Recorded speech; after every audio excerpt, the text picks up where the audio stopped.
I'm the Executive Director at Community Harvest Food Bank of Northeast Indiana, Inc. Community Harvest has been around for almost 30 years, and we started out purely as a food bank operation. And a lot of people get confused about what a food bank is because they say, well, my church has a food bank. Well, maybe that's what they call it, but technically they have a pantry. A food bank is a repository for large donations, usually from national, state, or regional donors. And then we funnel those resources out to the food pantries, to the soup kitchens, to those other organizations that do direct feeding. Then we started some direct service programs, and those were in response to identified gaps in service that we were uniquely qualified to fill. And one of those, and how I first learned about this organization, was the Senior Pack program. And that delivers homebound, low-income older adults with shelf-stable product every other week. And that program was originated here at Community Harvest and had been replicated throughout the country since.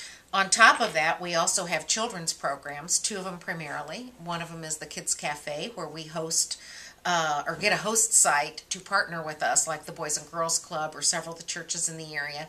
And they provide after-school activities and safe havens and then a hot meal for children. We provide all the food. They provide the preparation and the feeding and then some kind of enrichment activity.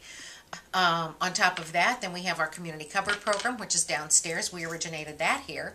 And what that program does is we work with organizations. Many of them are already our member organizations that have pantries and that kind of thing. But the unique thing about community cupboard is it looks and feels like a grocery store. And it's open 6 days a week, which no pantry can afford to do that. So when you look at it downstairs, for all intent and purposes, you think you're in a grocery store, and that's our intent. We want it to have a lot of dignity and feel real comfortable to people, and it helps other organizations perform their ministries through combining with us in our mission of hunger relief. And then, of course, our disaster relief. We're part of the Homeland Security program. So when you have the floods or the tornadoes or the fires or the power outages that last for days on end, that's when we kick into gear and work with the American Red Cross. We supply the food to their shelters. We supplied the food and our snacks and beverages to the cooling centers here in town. And again, in this latest power outage, AEP found us very, very significant because we know how to put things together fast and move it, i.e. a semi-load of ice. So we helped to arrange for transportation for that and that kind of thing. So those are the, again, direct services where we fill a gap that, we're not duplicating anybody else's service because we have a unique way of responding. Our community is Northeast Indiana, the 9 northeastern counties, which again differentiates us from a lot of organizations. And to that end, we impact 15% of the entire population. In the course of a year, we will help 90,000 unduplicated people.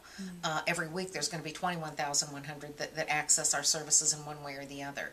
So that's really important because oftentimes, with that unmet need category, we're assisting people that aren't going to qualify for any kind of government assistance program. And that's because of your assets or because of your employment status or something like that. So we represent the safety net for those that have no safety net. But just, we have a saying that used to be kind of a popular tagline, but it's still true, and that is hunger. The sooner you believe it, the sooner we can end it. A lot of people don't think that hunger exists in our area because they don't see that person with the will work for food. You don't hear of people dying of malnutrition or see somebody in the street. And so we're kind of the victims of our own success at that level, where if people don't see it, they think it doesn't exist. So, people just need to understand that, again, 15% of the folks in our 9 counties rely to a greater or lesser extent, some infrequently, some, every other week if you're a senior pack person, that does need help.